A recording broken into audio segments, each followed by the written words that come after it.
ইসলামী ছাত্র শিবির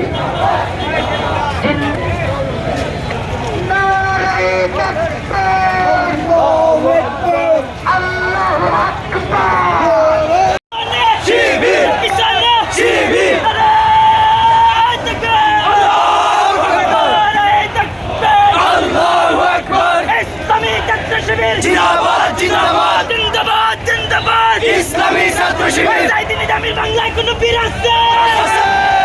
মীর কাসেম আলী ভাইয়ের কোন বীর আছে?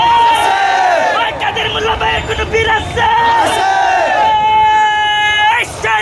শিবির তোমরা কারা? শিবির আমরা কারা? শিবির জানাই তো শিবির রাজপথে শিবির মসজিদে শিবির আলিয়ায় শিবির সরকারি কলেজে শিবির এমসিতে শিবির মাদানে শিবির শিবির শিবির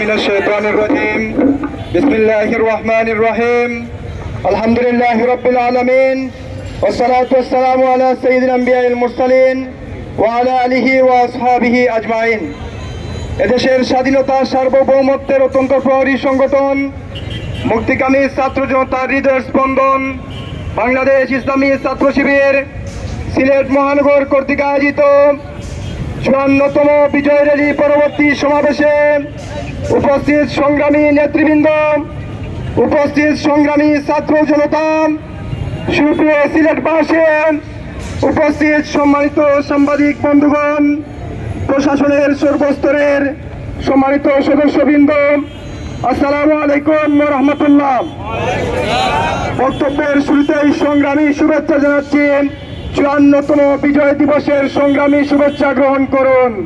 সুপ্রিয় সিলেটবাসী, আমরা আজকে ৫৩ বছর পেরিয়ে ৫৪তম বছরে আজকে দেশের বিজয় পরবর্তীতে এসে এখানে আমরা উপস্থিত হয়েছি।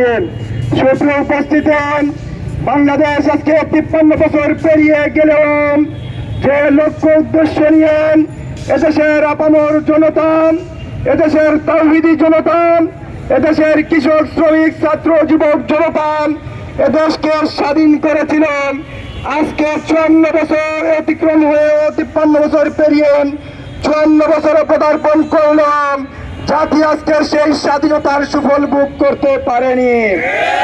সুপ্রিয় উপস্থিতি, আমরা আমাদের পূর্বপুরুষদের কাছ থেকে আমরা জেনেছি, আমরা দেখেছি এই দেশের সুজলা সুফলা শস্য শ্যামল এই বাংলাদেশের নদীতে ঘাটে মাটিতে আমরা সম্পদ পেয়েছি এক সময়, কিন্তু আজকে দুঃখজনক হলো সত্য এই 53 বছরের ইতিহাসে আমরা নদীতে খালে পিলাম মানুষের লাশ গুম করে রাখার আমরা নজির বাংলাদেশে দেখতে পেয়েছি।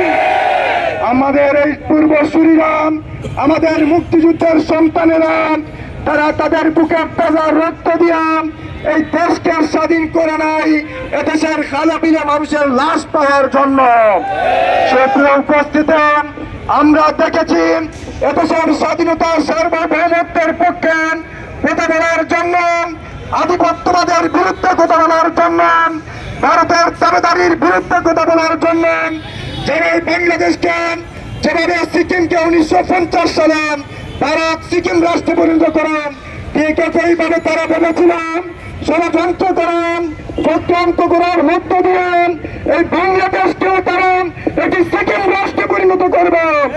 কিন্তু তারা জানেন বাংলার তামাম ছেলেরা যেভাবে 1971 সালে বুকের টাকা রক্ত ঢেলে দিয়ে বাংলাদেশকে স্বাধীন করেছিল, আজকে 2024 সালে তাদের সকল ষড়যন্ত্র, তাদের সকল চক্রান্ত নস্যাৎ করে দিয়ে তারা যে স্বপ্ন দেখেছিলাম এই বাংলাদেশকে ভারতের কাছে বিক্রি করে দিয়ে বাংলাদেশকে কি করব রাজ্যে পরিণত করবে, কিন্তু তারা জানে না, তারা ভেবেছিলেন এদেশের সেনা অফিসারদেরকে হত্যা করার মধ্য দিয়ে, বিজ্ঞানের জওয়ানদেরকে হত্যা করার মধ্য দিয়ে, ফাঁসি মেন হেফাজতের আমিনকে হত্যা করার মধ্য দিয়ে, জুডিশিয়াল কিলিং এর মাধ্যমে ইসলামী ছাত্র শিবিরের সাবেক কেন্দ্রীয় সভাপতি, প্রথম কেন্দ্রীয় সভাপতি এবং জামাত ইসলামের সংগ্রামী আমির জামাতকে হত্যা করার মধ্য দিয়ে এই বাংলাদেশকে তারা পঙ্গু করে দিবেন।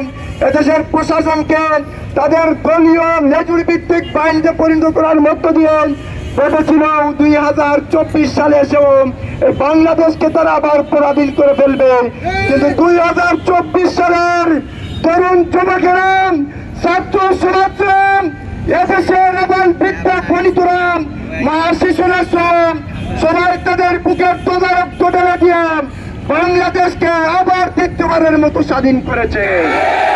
সুপ্রিয় শিক্ষার্থী ভাইরাম, সুপ্রিয় সিলেটবাসী, আমরা আজকের এই 54তম বিজয় দিবসে দাঁড়িয়ে আমরা জাতির কাছে উদাত্ত আহ্বান জানাতে চাই।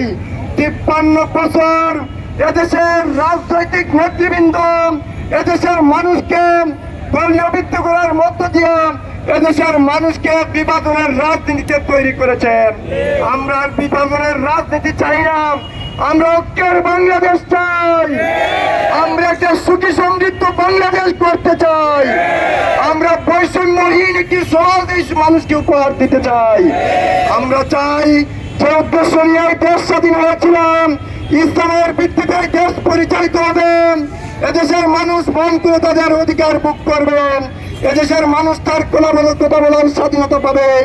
আমরা আজকের এই বিজয় দিবসে দাঁড়িয়ে আমরা উদাত্ত আহ্বান জানাতে চাই, আসুন আমরা সবাই মিলেন সকল ভেদাভেদ ভুলে গিয়ে হাতে হাত রেখেন, কাঁধে কাঁধ মিলিয়ে সকল শ্রেণী পেশার ধর্ম মানুষকে সাথে নিয়ে বিশ্বের মানচিত্রে আমরা লাল সবুজের এই মানচিত্রকে এমন ভাবে উপস্থাপন করি যে এই বাংলাদেশ বিশ্বের মানচিত্রে মাথা উঁচু করে দাঁড়াতে পারেন। তাই সংগ্রামী উপস্থিতি, আমরা পরিশেষে এই কথা উদাত্তভাবে আহ্বান জানাতে চাই, ব্যর্থহীন কণ্ঠে বলতে চাই, ষড়যন্ত্র বাংলাদেশকে নিয়ে আপনারা অনেক করেছেন, অনেক চক্রান্ত করেছেন, বাংলাদেশকে নিয়ে ষড়যন্ত্র চক্রান্ত বন্ধ করে দিন। এদেশের ভবিষ্যৎ ইসলামের ভবিষ্যৎ হবে ইনশাআল্লাহ, এদেশের ভবিষ্যৎ হবে, এদেশের 18 কোটি মানুষের ভবিষ্যৎ, এদেশের ভবিষ্যৎ হবে কেটে যাওয়া মানুষের মুক্তির ভবিষ্যৎ হবে ইনশাআল্লাহ। তাই আসুন সবাই মিলে আমরা একটি সুখী সমৃদ্ধ বাংলাদেশ করি। সবাইকে উদাত্ত আহ্বান জানিয়ে ইসলামী ছাত্র শিবির সিলেট মহানগরীর পক্ষ থেকে সর্বস্তরের ছাত্র জনতা এবং সকল ব্যবসায়ী সিলেটবাসীকে আমাদের পক্ষ থেকে আমাদের এই র্যালিতে স্বতঃস্ফূর্ত অংশগ্রহণ করার কারণে আন্তরিক মোবারকবাদ এবং কৃতজ্ঞতা জানিয়ে আমাদের আজকের এই প্রোগ্রামের কার্যক্রম, র্যালি পরবর্তী সমাবেশের কার্যক্রম এখানে সমাপ্তি ঘোষণা করছেন। বাংলাদেশ জিন্দাবাদ, ইসলামী ছাত্র শিবির জিন্দাবাদ।